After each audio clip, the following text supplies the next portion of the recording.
Mom.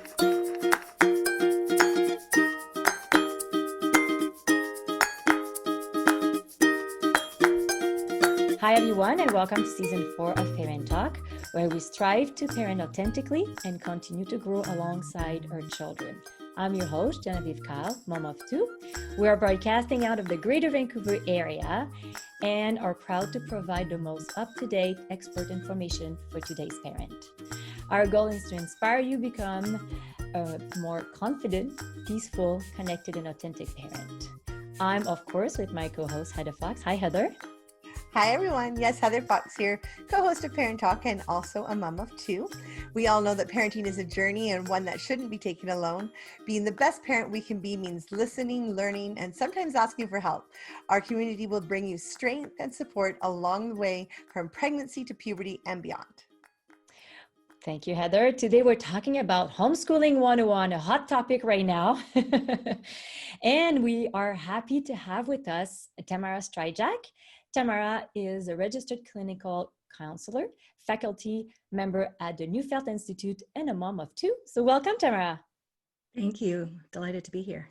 Yes, we're really lucky to have you.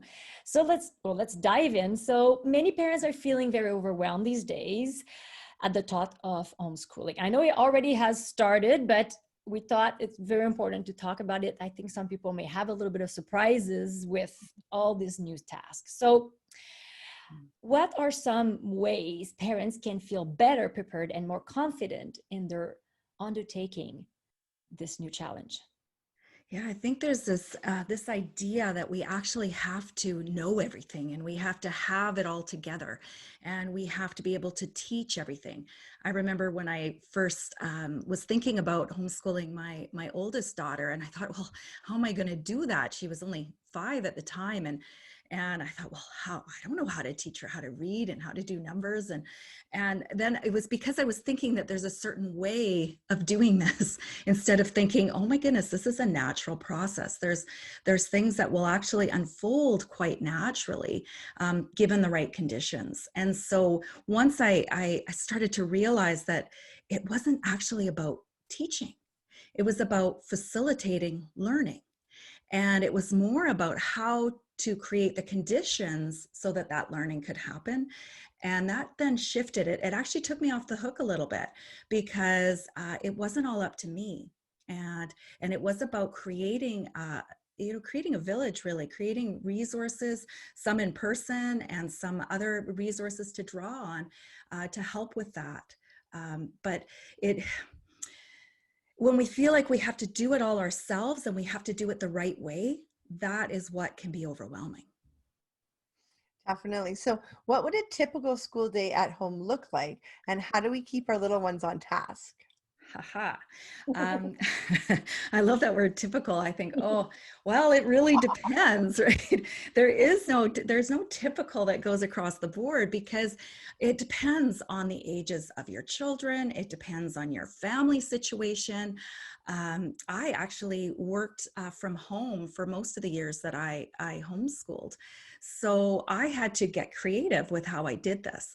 And I would say that more importantly than what a typical day looks like, it's more what does the typical day include? And so when I think about homeschooling and I'm helping families with this and setting up their own routines, it's really about finding a rhythm that works for you. So finding a rhythm that works for your child and for the siblings and for you as a family. And so there's some really key pieces that need to go into the mix. And the work part is only part of it. It's only actually a small part and actually can sometimes get in the way because it's often where we get stuck. But it's about creating opportunities for connection. This is really important so the child gets filled up with those times with you. I did this mostly around reading and playing games. And actually most of our homeschooling came to those two things, reading and playing games. It's amazing how much you can do through this process. And so time for connection is really important, whether it's just gathering with a meal or a snack, being able to bring the alarm down a little bit, bring the child to rest. Some downtimes in the day are really important. often our days are so full and so full of activity. When we have the opportunity to just slow it down a little bit, we actually end up being more productive because we create spaces for things to integrate, things to process. So often I would suggest, after lunch, for instance, is there a time where they can listen to an audiobook or draw quietly in their room or something like this, so that it allows some space for something from the inside to come out of them, where there's just or just to rest and just to find that place where the alarm can come down a bit. And then on the other side of that, we want to make room for there to be some outlets for creativity and for activity of the physical nature, to get that emotional energy out, that physical energy out, whatever is building up for them. They need spaces for that. And that can be hard. If they're just on task all day, there's no room for that. They need to kind of get those wiggles out, and that's how my daughter learned how to read at 5. My youngest, she couldn't stay still. She learned to read while she was climbing over the couch, and she would have been upside down on the ceiling if she could have been. And that's how she processed. That's how she was able to take things in, was through movement. And so those kinds of things actually help create that kind of space, the kind of conditions for when you actually have to perhaps show that you are have a worksheet or some kind of learning curriculum. But those, you can do these kinds of things creatively.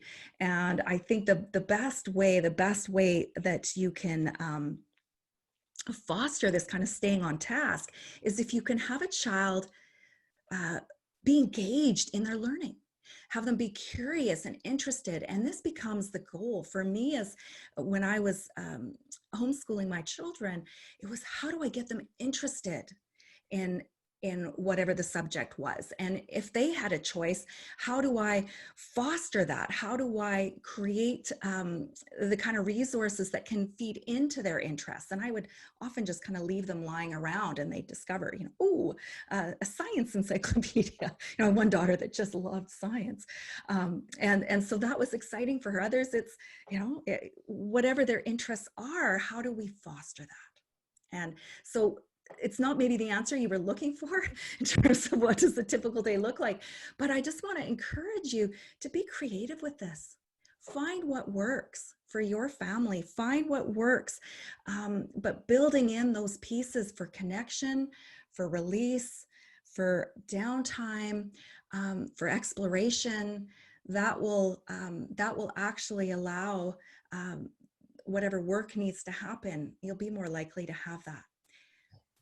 Yeah, I think with what you're saying, I think it's nice because it really gives parents permission to make it a little more relaxed. I think almost everybody's vision is their children are all sitting at the kitchen table in a row, and heads are down, and everybody's doing this, right?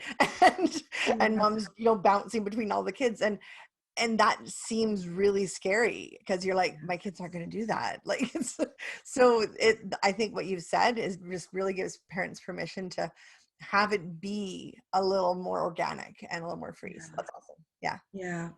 Something that's been working in my house, my son likes to trace. We're starting to learn to trace the number 1 and the number 2, and all of a sudden he's tired of it. So I started buying Paw Patrol, a different pencil, and all of a sudden it brings more, now I want to trace again, I want to do this again. But it's ongoing thinking how you can make things fun for them. And that's one thing that's been working in my house when it comes to, my kids are little, but it works. So it works well. And at any age, if you can make it fun, I remember even in university, if I could find something fun about the paper, something that was interesting to me, then I was motivated to do it.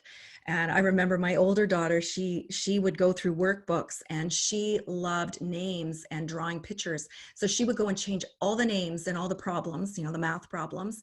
And then she would draw little pictures to go with each of the scenes, and that's what helped for her. And instead of saying, no, you're not allowed to do that, you need to just answer the questions, I was like, why not? Why not? There's no harm done. And at the end of the day, she was doing her math, but it had to be playful. It had to be fun. And if there's not an inner motivation for it, you're going to have a fight on your hands. You're going to have a battle. And then it just becomes, then you lose that connection. And then you're back at square one and you're both pulling your hair up. That's difficult, right? So how do you juggle teaching children in different grades at the same time? Yeah, well, again, this is about stepping outside the box a little bit and thinking about uh, maybe teaching to one subject. I was thinking about when you read, say, historical fiction, and you're learning about the life of somebody in a different time, and it's very engaging.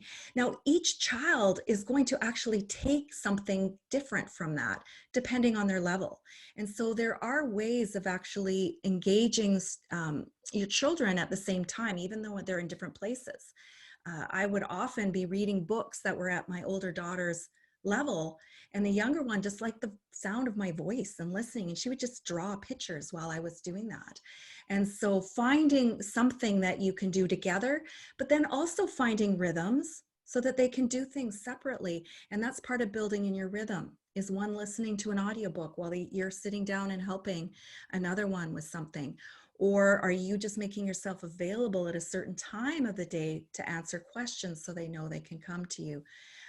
It's really a matter of finding what works for you, but realizing there's no set way to do this. You don't have to stay within the confines of what they do in school, because you actually have more at your disposal in terms of your learning environment and how you can be flexible with that. And it just maybe add one more thing with that is remembering that not everyone learns the same way. And so often we think we have to do things a certain way, or they have to have their writing output. My youngest daughter couldn't write for the longest time, and I was so worried at first. And then now I see her and she can write. It didn't come till she was about 14. But boy, when she started writing, it was there. And math too, it took a little bit longer, but now she's going into engineering. So, she's doing calculus for fun. So obviously it caught up somewhere along the way. And so often we're worried about getting it in a certain time, when it's more about when are they ready? When are they ready? When are they interested? Being able to do this at home gives us a whole lot of freedom, actually, to just creating some space and some room for it to happen, like you said, more organically. Cool. So now, how can we preserve our children's mental health when they're not getting the same social interactions that a public school would provide, especially now with COVID, right? Because it's not your typical homeschooling where you're able to kind of get together the same way either. So. Yes. Well, and I think here, we have to remember that sometimes sometimes school can be stressful for a child. And so sometimes those social interactions can actually cause more alarm and more stress. I know when my daughter was going to school in grade 9, she was going to the local high school, and she said, Mom, I just don't want to be there at lunch. There's just too many people. It's too overwhelming. And so even though she did have her friends there that she liked to see, it was the school environment sometimes can be stressful. And so remembering that our children actually don't need to have that for them to be mentally and emotionally healthy. It's actually a great opportunity for us to step in as parents and to create a kind of connection, a kind of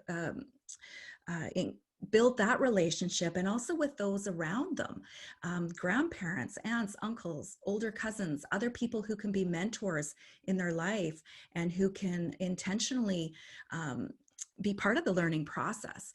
And so it's a beautiful opportunity for some of those adult relationships or older relationships to be able to be fostered.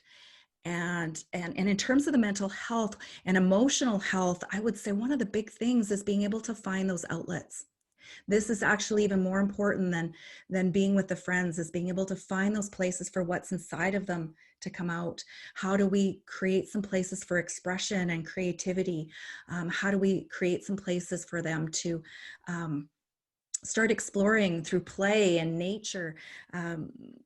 It's through art. There's all these kinds of ways that we can do this, and find that the social piece ends up happening. somehow, within the circles of family, or maybe one other family that we are in the same bubble as, and be able to share some things homeschooling wise. You don't need quite as much of that as you think you do. Awesome. So, Tamara, do you think, should we set up a designated homeschool space in our home? Well, it can be helpful. I know our homeschooling space was our kitchen table. And so it's just usually that's where everyone gathers, right? That's where everything is. And I think with that, what you have to be careful about is then having somewhere like a bin or a basket for everything to go into afterwards. Each of my children had their own set of tools, so to speak. So my youngest, loved cutting things up and taping things. So hers had scissors and tape in it, and lots of markers. And the other one loved to draw. So there was always things for that, as well as whatever they were working on. When it comes time to eat, and you have to like create some space at the table. But you have to remember here that when you think about learning at home, it's not just where you're sitting and working. It's actually expand your vision to the whole home is your classroom. The world is your classroom. Walking down the street, going to the I guess we can't really go to the library right now, but going to the library and picking the books up curbside, and getting creative with this, going to the park, we can still hang out with the frogs. We can do these kinds of things that help just sort of foster that sense of wonder and connection with their world. And so yes, it can be helpful to have some spaces that we know and are comfortable and we can work in, but also recognizing that the learning it's not that it just happens there. It happens when we live our lives. It happens as we're making biscuits in the kitchen, as whatever we're doing, this is where learning can happen. And that, by the way, is actually where my youngest daughter learned her fractions. Awesome. Yeah. So is homeschooling a better option for some children?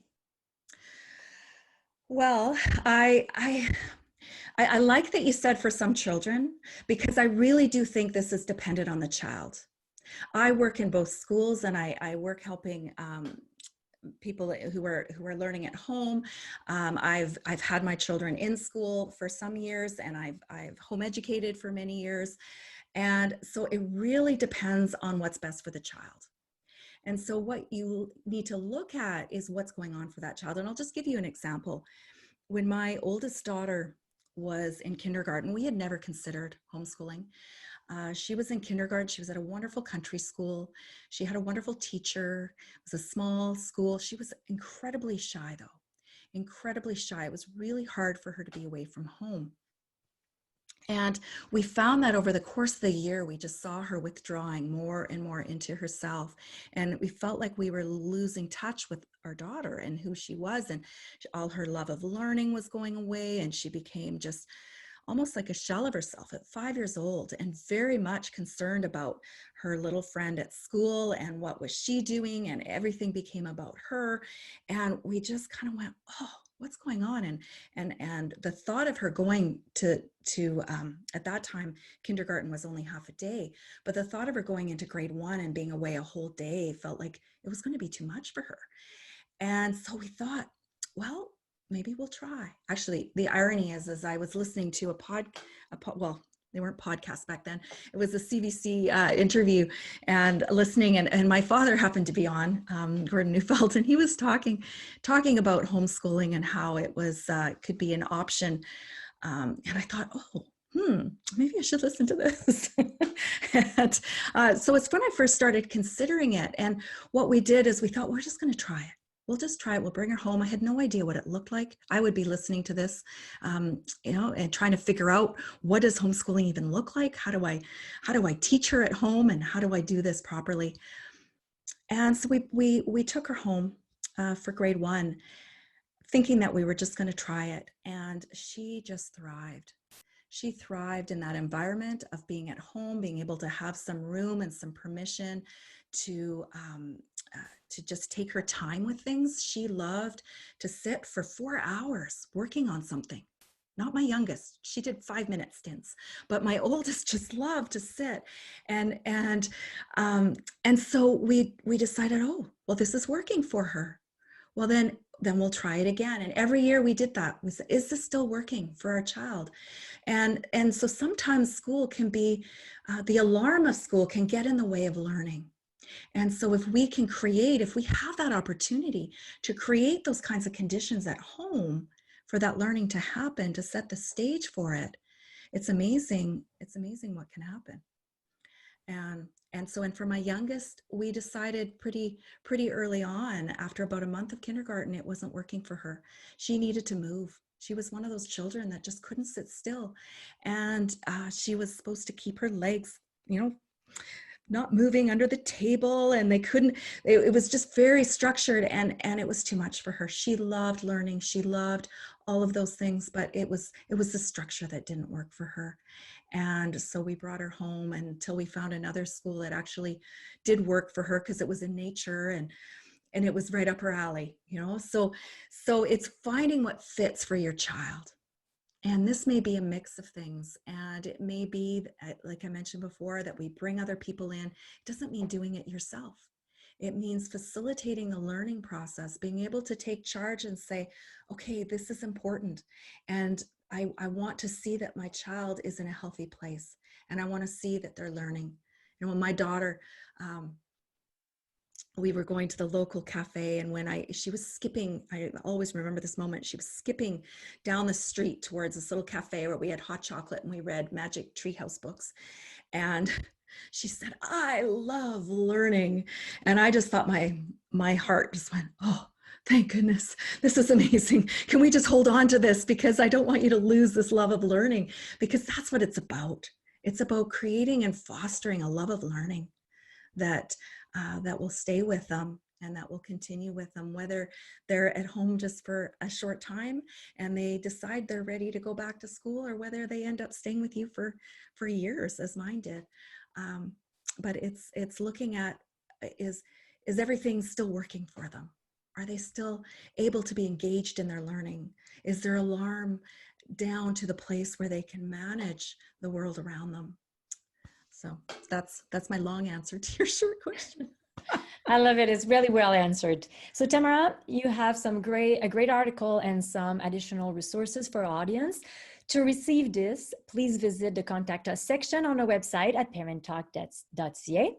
So Tamara, we can find you on our panel of experts at ParentTalk.ca. Where else can we find you? Well, you can try my website at tamarastrijack.ca. I'm actually going to be developing some learning at home classes, just short 30-minute classes for ideas and insight, and then time for questions. So that information would be on my website. I also work with the Neufeld Institute, as you mentioned. I'm the academic dean there, and develop courses. I've got a homeschooling course there as well through the Institute.